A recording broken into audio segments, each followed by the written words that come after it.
Let me add a few things to what Councilman Halloran has said. It was I think the name of the case, this was the Hellerstein case, if I'm not mistaken, and they were suing the town of Iceland back in the 80s, and the case required what is called full value assessment. And the co-ops and the real property had to be assessed at full value. And that's what the legislature, and it took them quite a number of years to finally accomplish this, but that's what they finally were able to do. Citywide, the increase was only 8.5%. Queens seems to have been singled out for unnecessarily arbitrary and capricious increases. Let me give you an example. Clearview Gardens 1. In 2010, your assessment was, your market value was $6.3 million. In 2011, it was $12.318 million, an increase of 95.5%. Now, that obviously is going to be reduced when Commissioner Frankel indicated that he was going to cap it at 50%. But one of the reporters for the local newspapers called me and said, "What do you think of that?" And I said, "Well, it's as though you originally asked to drink a cup of arsenic, and now they're going to say, you only have to drink half a cup." It's still poison no matter how you slice it. And this, to me, is an attack on the middle class. Crider Point, incidentally, the market value went from $5 million to $12.5 million, 147%. We contacted the Long Island Board of Realtors and we asked them, what happened to the selling prices of the co-ops? If the market value is going up so dramatically, what has happened to the prices of the co-ops and condos in Queens County? And their answer was, it's stagnant. It's either the same or less than the year before. Then we started doing a study. My office spent a lot of time doing studies on the increases in the various co-ops in Queens County. And we discovered, as I said, that most of the increases were right here in Queens. So what did we do? First, in February 2nd, I sent a letter to the commissioner, outlined everything that we're talking about. When I saw him 10 days ago in Flushing, he pretended he never saw the letter. So I sent it again, and we did get a response in line with what has been discussed here.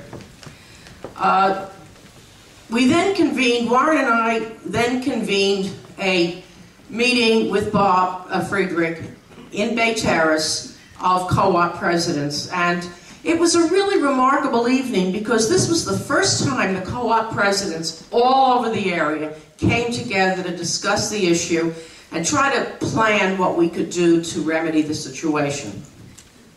That co-op, that took place on February 23rd. There was a meeting at Community Board 7 on the 24th of March, which was reported in the press, where Commissioner Frankel tried to explain what he was doing. Now, bottom line, we have, I think, short-term and long-term solutions.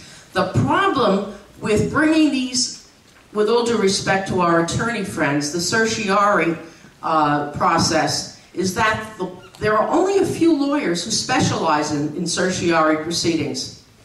And they get usually about 1/3 of the saving. So even by some miracle, they hold that you go back to the old numbers, you're going to be out all that money. The lawyers are going to make a killing on this. No offense. We do not practice certiorari. I know that. That's Thank you very much. That's what I was going to say. That's the point. It's a specialized field of the law, and you need specialists who do this. So we also discussed other possibilities. Litigation obviously is one. We've started a letter writing campaign to the mayor and to Commissioner Frankel, urging him to reverse their decision. And lastly, we drafted legislation. Assemblyman Braunstein and I, it's the same bill, introduced it. We spent a lot of time trying to figure out the best way to handle it. And our feeling was that if you classify co-ops and condos together with single and 2 and 3 family homes, you take them out of that profit-making rental classification, put them in with the 1 and 3 family homes that they really are more closely aligned with, because what's the difference between, let's say, to use Crider Point as an example, what it really is 150 or so single-family homes bound together with some brick and mortar. But we own shares in a corporation the same way as you do at Clearview Gardens, and it's that concept that we're trying to establish. So by putting the co-ops and condos in with the single and multiple single and 2 and 3 family homes, what you're doing is you're in effect not letting the city raise the assessment beyond 6%. And that's, I can give you the bill number. The bill was introduced on March 29th, and its title is Relates to Classifying Property Held in Cooperative Form, and it applies to condos also, for assessment purposes as Class 1. It's been referred to the Committee on Local Government. We are meeting in Albany to try to get them to move on the bill. The bad news is that it would not take effect until July 1st of the year preceding, or the year following its enactment. So it really wouldn't help us right now. But long term, I am convinced that that's the way we should be going.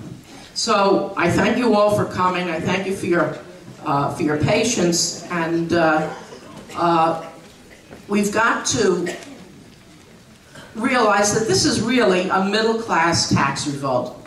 I hate to compare it to the Tea Party because I don't agree with anything they say, but that's what it is. It is a middle-class tax revolt that we are facing right now, and it's something that we've all got to stay together and try to fight. So again, the letter I drafted to the chairman of the committee is outside for signatures.